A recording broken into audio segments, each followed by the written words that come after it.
Hello student, अस्सलाम वालेकुम। उम्मीद करती हूँ आप सभी लोग अच्छे होंगे। चलिए शुरू करते हैं। शायर आरजू लखनवी की गज़ल। आज की गज़ल बहुत ही इंटरेस्टिंग है बच्चों, लेकिन गज़ल पढ़ाने से पहले हमेशा की तरह आरजू लखनवी के बारे में जान लेते हैं। आप लोग इसे गौर से सुनिए ताकि आप लोग को सवाने हयात रटने की ज़रूरत ना पड़े। चलिए शुरू करते हैं। सैयद अनवर हुसैन आरजू लखनवी लखनऊ के शोरा में खासे मशहूर थे। उनके वालिद मीर ज़ाकिर हुसैन भी शायर थे। इब्तदाई तालीम के बाद मीर ज़ामिन अली जलाल के शागिर्द हुए, जो अपने वक्त के बड़े उस्ताद थे।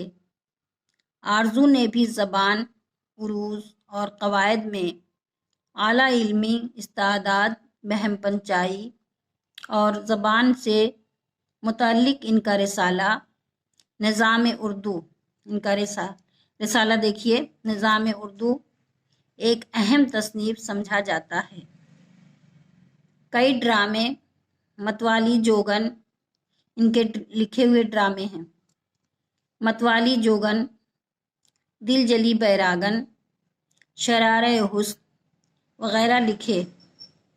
कलकत्ते और मुंबई के थिएटरों के लिए ड्रामे और फिल्मों के लिए गीत लिखते रहे। ज़बान का ऐसा रम्ज़ शनास और माहिर उस वक्त लखनऊ में जलाल के बाद दूसरा न था। चुनांचा उस्ताद की वफ़ात के बाद ये उनके जानशीन करार पाए। उनके कलाम के 4 मजमूए, कौन से देखिए मजमूए, फ़ुग़ान उर्दू, जहान उर्दू, बयान आरज़ू और सुरीली बांसुरी शाया हुए। ज़बान और बयान पर ऐसी कुदरत थी कि आरज़ू का कुछ काम ऐसा भी है जिसमें फ़ारसी अरबी के एक लफ्ज़ की भी आमेज़िश नहीं। गांधी जी उस ज़माने में हिंदुस्तानी ज़बान का प्रचार कर ही रहे थे।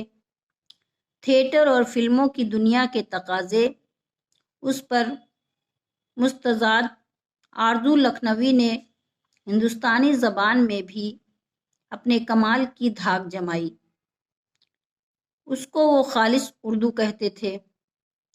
सुरीली बांसुरी में इनके ऐसे कलाम को पढ़कर हैरत होती है कि उस पाबंदी के साथ और आसान ज़बान में लिखने के बावजूद वो अपने ख़यालात और जज्बात का नहायत खूबी से इजहार कर लेते थे।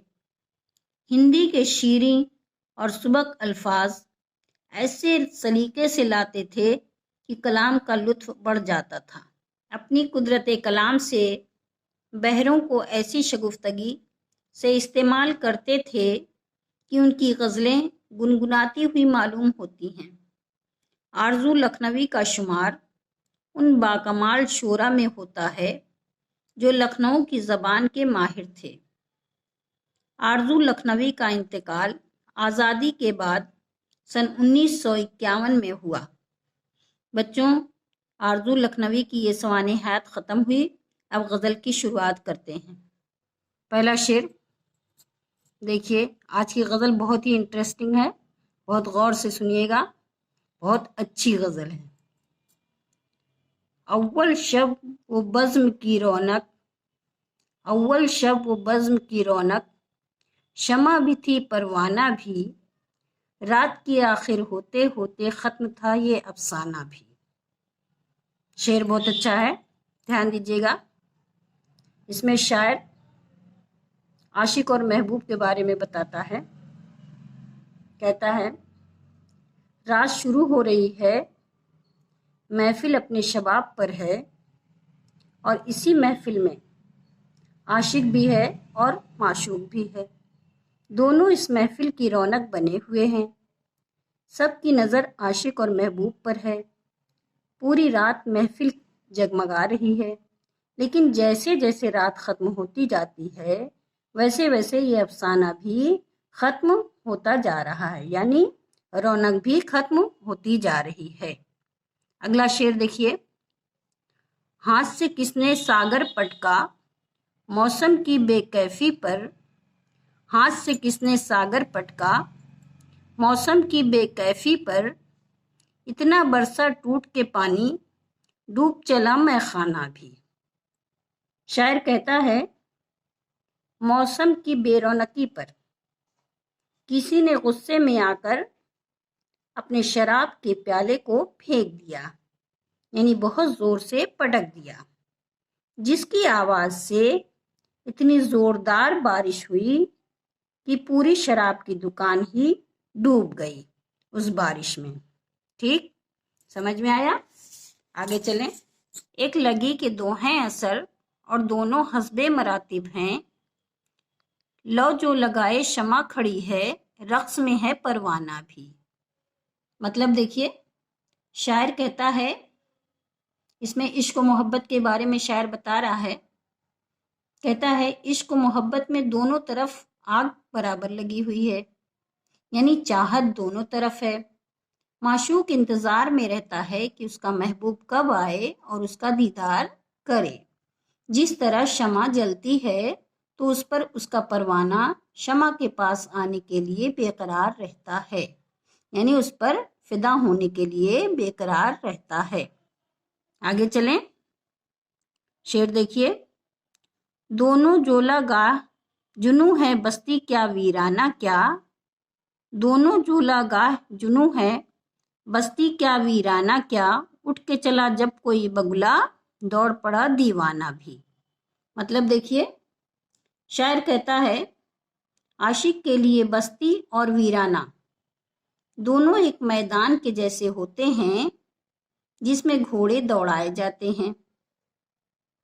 اس میدان میں عاشق اس طرح پھرتا ہے جیسے ہوا کے جھونکے سے بگلا دوڑتا ہے۔ ٹھیک، آگے چلیں۔ حسن و عشق کی لاگ میں اکثر چھیڑ ادھر سے ہوتی ہے، شمع کا شعلہ جب لہرایا اڑ کے چلا پروانہ بھی۔ اب دیکھیے گا، مطلب شاعر اس شعر میں حسن و عشق کی شروعات کے بارے میں کہتا ہے۔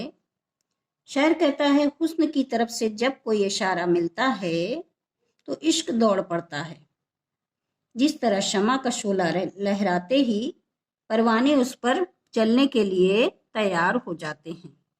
ٹھیک، آگے چلیں۔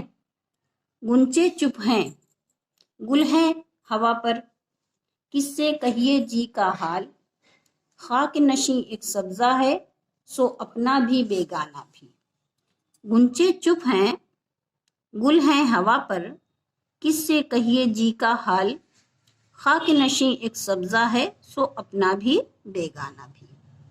مطلب دیکھیے، اس شعر میں شاعر عاشق کی خاموشی اداسی کے بارے میں بتا رہا ہے۔ شاعر کہتا ہے یہاں کلیاں بھی خاموش ہیں، گنچے یعنی کلیاں، گنچے یعنی کلیاں وہ بھی خاموش ہیں، پھول بھی ہوا میں اپنی دھن میں لہلہا رہے ہیں۔ میں اپنے محبوب کی جدائی کا، بے رخی کا، بے وفائی کا حال کس سے کہوں، اپنے دل کا درد کس سے کہیں، کس سے باتیں کریں، کس سے بانٹیں اپنا درد۔ ایک یہاں زمیں پر سبزہ ہی تو ہے جسے میں اپنا سمجھوں یا پرایا، جو خاموش ہی رہتا ہے، میں کچھ بھی کہوں وہ چپ چاپ سنتا چلا جاتا ہے، کوئی جواب نہیں دیتا۔ بچوں، یہاں آرزو لکھنوی کی یہ غزل پوری ہوئی۔ اسے غور سے آپ لوگ دیکھیے، سنیے، پڑھیے، سمجھیے، اسے لائک کیجیے، شیئر کیجیے۔ اگر میرے چینل پر نئے آئے ہیں تو اسے سبسکرائب بھی کیجیے۔ اب میں اگلی ویڈیو میں ملوں گی آپ لوگوں سے۔ اللہ حافظ۔